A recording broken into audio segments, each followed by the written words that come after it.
జూబ్లీహిల్స్ ఉప ఎన్నికల్లో కాంగ్రెస్ పార్టీ ఖచ్చితంగా గెలుస్తుందన్నారు మంత్రి వాకిటి శ్రీహరి. వెంగళరావు నగర్లో ప్రచారం నిర్వహించిన ఆయన ఇక్కడే అభివృద్ధి బాధ్యత తనదన్నారు. దగ్గరుండి హస్తం పార్టీ అభ్యర్థి నవీన్తో పనిచేస్తానని వెల్లడించారు. ఫామ్ హౌస్ నేత ఎవరు, ప్రజానేత ఎవరున్నది ప్రజలకు తెలుసంటున్న మంత్రి వాకిటి శ్రీహరితో మా ప్రతినిధి Hema face to face. Congress party ప్రచారం చివరి ఘట్టంకి చేరుకుంది. మూడు పార్టీలు ప్రతిష్టాత్మకంగా తీసుకొని దాదాపు నెల రోజుల నుంచి కూడా ఇంటింట తిరుగుతూ ప్రచారం చేస్తున్నారు. మనతో పాటు మంత్రి వాకిటి శ్రీహరి ఉన్నారు. ఉదయం నుంచి కూడా ఇంటింట ప్రచారంలో పాల్గొన్నారు. ప్రస్తుతం ర్యాలీ నిర్వహిస్తున్నారు. అన్న, మొత్తానికి చివరి ఘట్టానికి చేరుకున్నారు, ఎలా ఉంది? కాంగ్రెస్ పార్టీ గెలుపు ఖాయమైంది. ఎప్పుడు వస్తుందో 14 తారీఖు అని వెయిట్ చేస్తున్నాం. ఇంకా అంతకంటే మించి చెప్పింది ఏం లేదు. అంత నమ్మకం ఏంటన్నా మీరే గెలవబోతున్నారు అని? 3 పర్యాయాలు అవకాశం ఇచ్చినటువంటి గతంలో ఉన్న ఎమ్మెల్యే గారికి ఆ 3 పర్యాయాలు 2 పర్యాయాలు అధికార పార్టీ అధికారంలో ఉన్నప్పుడు కూడా ఈ ప్రాంతంలో 3 సార్లు ఎమ్మెల్యేగా చేసినందుకు మధ్యరాత్రి 3 గంటలకు లేచి నీళ్లు పట్టుకునేటువంటి దౌర్భాగ్య పరిస్థితుల్లో ఈ ప్రాంతం ఉంది. జూబ్లీహిల్స్ అంటే ఒకప్పుడు అబ్బో సంపన్నుల నియోజకవర్గం అనుకున్నాం.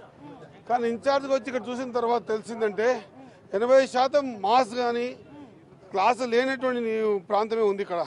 కాబట్టి ఈరోజు ఈ 2 నెలలలో కాంగ్రెస్ పార్టీ చేసే సంక్షేమ పథకం చూసి ప్రజలు ఆశ్చర్యపోతూ ఉన్నారు. ఈ విధంగా కూడా చేస్తుంది కాంగ్రెస్ పార్టీని. కాబట్టి ఈ 2 నెలల్లో దాదాపు 130-145 కోట్ల రూపాయల డెవలప్మెంట్ చేసిన విధానాన్ని చూసి నమ్మకం వాళ్ళకి కలిగింది. అంటే మీరు చేసిన ఈ డెవలప్మెంట్లు ఇవన్నీ కూడా కేవలం ఎన్నికల హడావుడి మాత్రమే, కంటోన్మెంట్ లో ఏం చేయలేదు, ఇప్పుడు కూడా ఏం చెయ్యరు అంటూ కూడా ప్రతిపక్షాలు ఆరోపిస్తున్నాయి. కంటోన్మెంట్ లో ఓడిపోయిన తర్వాత గెలిచిన గణేష్ గారిని మీరు పిలిపించుకోండి, ఇంటర్వ్యూ చేయండి ఇంటికి పోయి. ఆయన చిన్న అమాయకుడే అనుకున్నాం, 200-300 కోట్లు తీసుకుపోతారు తన నియోజకవర్గానికి అనుకున్నాం. ఆయన గెలిచిన 7 నెలల్లో ఆయన దాదాపు 600-700 కోట్ల రూపాయలు నిధులు తీసుకుపోయాడు. కంటోన్మెంట్కి బిఫోర్ బీఆర్ఎస్ ఉన్నప్పుడు ఏముండే, కాంగ్రెస్ ఎమ్మెల్యే గెలిచిన గణేష్ ఏమైందో ఒకసారి మీద ఆయన సపరేట్గా ఇంటర్వ్యూ తీసుకోండి అమ్మా. నేను ఈ మాట కట్టుబడి ఉన్నా. ఏ మాదిరిగా అయితే కంటోన్మెంట్లో ఇప్పుడు డెవలప్మెంట్ చేశామో అదే మాదిరిగా ఈ రోజు జూబ్లీ డెవలప్మెంట్ చేస్తాము. 3 పర్యాలు గెలిచినటువంటి బీఆర్ఎస్ సిట్టింగ్ సీట్ గా ఉంది. మరొకసారి కూడా మాకే అవకాశం వస్తుంది అంటూ చాలా కాన్ఫిడెంట్ గా కేటీఆర్ హరీష్ చెప్తున్నారు. నేను కూడా అదే కాన్ఫిడెంట్ గా మాట్లాడుతున్నా. 3 సార్లు అవకాశం ఇచ్చినప్పుడే ఏం వెలగలేదు, ఇప్పుడే వెలుగుతుంది. 3 సార్లలో 2 సార్లు అధికార పార్టీ 10 సంవత్సరాలు ఉండే కదా, అప్పుడే వెలగదు, ఇప్పుడే వెలుగుతుంది. ఇప్పుడు వెలగాలనుకుంటే కాంగ్రెస్ పార్టీ అధికారంలో ఉన్నది, కాంగ్రెస్ పార్టీ నిధులు ఇచ్చింది కాంగ్రెస్ పార్టీ. నువ్వు 3 సంవత్సరాలు ఇచ్చిన 3 టర్మ్లో ఇచ్చిన నిధుల్ని 2 నెలల్లో ఇచ్చాం. ఖచ్చితంగా మేము మాట ఇస్తా ఉన్నాం. ఒక మంత్రిగా, ఒక బాధ్యత కలిగిన మంత్రిగా ఈ ప్రాంత స్లమ్ని మనం ఒకవేళగా మనము మటుమాయ చేయాలంటే, ఈ ప్రాంత ప్రజలు కూడా కొంతైనా కొంత మెరుగుపైన జీవనం గడపాలంటే నాకు తెలిసి ఒక 400-500 కోట్ల రూపాయలు ఈ ప్రాంతంలో ఇన్వెస్ట్మెంట్ చేసి సీసీ రోడ్లు కానీ, డ్రైన్స్ కానీ, ఇండ్ల పైన పోతున్న కరెంటు వైర్లు కానీ, లేకపోతే తాగడి ఇబ్బందులతో పడుతున్న తాగడి పరిస్థితి కానీ, ఇవన్నీ కూడా పోవాలంటే ఖచ్చితంగా స్పెషల్గా కాన్సన్ట్రేషన్ చేయాల్సిన అవసరం ఉంది. అధికారంలో ఉన్న కాంగ్రెస్ పార్టీ 2 ఏళ్లలో అసలు రాష్ట్రానికి ఏం చేసింది, రాష్ట్ర ప్రజలకు బాకీ పడి ఉన్నారు అంటూ బాకీ కార్డు ప్రచారం కూడా నిర్వహిస్తున్నారు. వాళ్ళు బాకీ కార్డు ప్రచారం ఆయన చూపించింది 10% అయితే 90% నువ్వు పెట్టిన బాకులే తీరుస్తున్నాం. అకౌంటబుల్ ఉంది కదా. ఈరోజు తెలంగాణలో ఉన్నటువంటి యువత అంతా కూడా యూట్యూబ్ కొట్టి చేసి తెలుస్తుంది. నెలకి ఎంత అప్పు కడుతున్నాం, సంవత్సరానికి ఎంత అప్పు కడుతున్నాం. వాళ్ళు తెచ్చినటువంటి 7 లక్షల కోట్ల వేల కోట్ల రూపాయలకు వడ్డీ కట్టడానికే సరిపోతుంది. ఆ దుస్థితి తీసుకొచ్చిన మీరా మా గురించి మాట్లాడేది? 2 టర్మ్స్ ఎస్, మా అక్క చెల్లెలందరూ ఈరోజు బస్సులో ఫ్రీగా పోతా ఉన్నారు. అది కూడా పార్టీ భరించి ఖచ్చితంగా డిపార్ట్మెంట్ టీఎస్ఆర్టీసీ కడతా ఉంది. 200 యూనిట్లు కట్టిన పేదోనికి అంతా కూడా కరెంటు బిల్ మేమే కడతా ఉన్నాం. ఇది నిజం కాదా? ఫీజు రీయింబర్స్మెంట్ చేశాం, ఇది నిజం కాదా? 60,000 పైచీలకు ఉద్యోగాలు ఇచ్చాం, ఇది నిజం కాదా? డైట్ ఛార్జెస్ పెంచాం, ఇది నిజం కాదా? కాస్మెటిక్ ఛార్జెస్ పెంచాం, ఇది నిజం కాదా?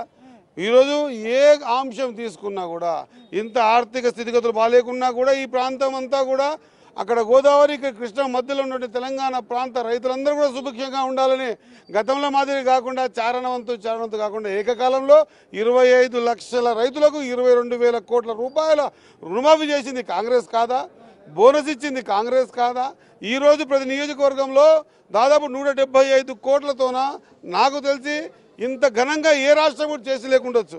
దాదాపు 3,600 ఇండ్లు ప్రతి నియోజకవర్గం కడుతుంది కాంగ్రెస్ కాదా? మీరు చెప్పిన 6 గ్యారెంటీల్లో మహాలక్ష్మి పథకం తప్ప ఇంకేం ఇచ్చారో చెప్పండి. ఆ మహాలక్ష్మి పథకం ద్వారా కూడా ఆటో డ్రైవర్లు నష్టపోతున్నారు అంటూ కూడా వాళ్ళు పెద్ద ఎత్తున ప్రచారం. ఆటో డ్రైవర్ల మీద ఎందుకు ఈ కపట ప్రేమ? ఇన్నేళ్ళు 10 సంవత్సరాలు అదే అధికారంలో ఉన్నారు కదా, అదే ఆటో డ్రైవర్లకు ఏమన్నా మీటర్ మీద 10 రూపాయలు తక్కువ చేశారా మీరు మాట్లాడడానికి? రైతుల మీద మీకేమన్నా మీరు సానుభూతి, రైతులు మీ పట్ల సానుభూతి ఉన్నారా? ఎందుకంటే రైతులు ఉండగా మీ 10 సంవత్సరాల్లో మాట్లాడించే పరిస్థితి లేదు. ₹1,00,000 ఏకకాలం రుణమాఫీ చేస్తా అని చారణవంతు చేస్తే ₹1,00,000 అసలు అట్లే మిగిలిపోయింది, మీరు కట్టింది వడ్డీకే వెళ్ళిపోయింది. ప్రజలు ఈ విఘ్నులు ప్రజల్ని అంత అమాయకులుగా చాలాసార్లు మోసం చేశారు. ఇప్పుడు కూడా మళ్ళీ మోసం చేయడం అనేది కుదరదు. ఎందుకంటే వాళ్ళకి అర్థమైపోయింది కాంగ్రెస్ పార్టీ మాత్రమే బీద బడుగు బలహీన వర్గాల సంక్షేమ పథకాల గురించి ఆలోచన చేసి సంక్షేమాన్ని ప్రతి ఇంటికి కూడా చేర్చేది కాంగ్రెస్ పార్టీ అని తెలిసింది. కాబట్టి ప్రజలంతా కూడా కాంగ్రెస్ పార్టీ వైపు ఉన్నారు, ఖచ్చితంగా ఉంటారు, అభివృద్ధి చేసుకుంటారు. అంటే ఒక మహిళ పైన పెద్ద ఎత్తున మూకుమ్మడి దాడి చేస్తున్నారు, మంత్రులు ఎమ్మెల్యేలు నేరుగా ముఖ్యమంత్రి కూడా వస్తున్నారు. అంటే ఓడిపోతామనే భయంతోనే ఇంత పెద్ద ఎత్తున ప్రచారం చేస్తున్నారు. కొద్దిగా రివర్స్ తీసుకొని చూడండి ఒకసారి. గతంలో బై ఎలక్షన్స్లో బీఆర్ఎస్ కి ముఖ్యమంత్రులు రాలేదా, మంత్రులు రాలేదా, బూత్కు ఒక ఎమ్మెల్యేని ఇన్ఛార్జ్ చేయలేదా? ఇది రాజకీయంలో మేము మంత్రులుగా ఉండి ఈ ప్రాంతంలో ఏం చేశాము, ఈ తెలంగాణకి ఏం చేశాము, రేపు జూబ్లీస్కి ఏం చేస్తున్నాం, ఇక్కడ స్థితిగతులు ఏంది చూసి ఈ ప్రాంత ప్రజలకు ఒక నమ్మకాన్ని కలిగించడానికి వచ్చాను తప్ప ఈ రాజకీయ ఆట కాదు. గతంలో మీరు చేసి చూడండి, 1 ఏళ్ళు మా మీద చూపిస్తున్నారు, 3 ఏళ్ళు మిమ్మల్ని కూడా చూపిస్తున్నారు, మర్చిపోకండి. అన్న చివరిగా నువ్వు కూడా జూబ్లీస్ నియోజకవర్గం మొత్తం తిరుగుతున్నావు, ఎట్లా ఉందన్న, గెలవబోతున్నారా? 100% గెలవబోతారు, దాంట్లో అనుమానం ఎందుకు? ఖచ్చితంగా ఈ ప్రాంత ప్రజలు అభివృద్ధిని కాంక్షిస్తూ ఉన్నారు. కాంగ్రెస్ పార్టీ పట్టగట్టడానికి ఎప్పుడు 11వ తారీఖు వస్తుందని వెయిట్ చేస్తూ ఉన్నారు. 14వ తారీఖు రిజల్ట్ తర్వాత మళ్ళీ నేను మాట్లాడదాం తల్లి, ఆ రోజు ఖచ్చితంగా మీతో మాట్లాడదాం. అట్ ద సేమ్ టైం ఇక్కడ మీడియా ద్వారా ఈ ప్రాంత ప్రజానికానికి, ముఖ్యంగా నేను వెంగళరావు నగర్కి ఇన్ఛార్జ్ ఉన్న 58 బూతులు ఉన్న ప్రజలకు మీరు చూపించిన ప్రశ్నలు, మీరు సంధించిన ప్రశ్నలు కానీ, గతంలో మీరు మాట్లాడలేకుండా ఉన్నటువంటి విధానం కానీ, ఈరోజు ఇంత ఈజీగా మేము మంత్రులతో ఎమ్మెల్యేతో మాట్లాడుతున్నామో మీరు ఆశ్చర్య గురి అవుతున్నారు కదా. దీన్ని మీకు మాట ఇస్తా ఉన్నా, ఈ ప్రాంతంలో ఏవేవైతే నేను తిరిగి మాట ఇచ్చానో అవన్నీ కూడా నవీన్ని వంగబెట్టి మీ అందరికి కూడా మీ ఇండ్ల కాడ జీతం చేపించన్నా ఈ ప్రాంతంలో అభివృద్ధి చేసి తీతని మాటిస్తా ఉన్నా. ఖచ్చితంగా ఈ ఎప్పుడైతే ప్రచారంలో నేను ఇచ్చినటువంటి హామీలన్నీ నెరవేరుస్తాను, ఖచ్చితంగా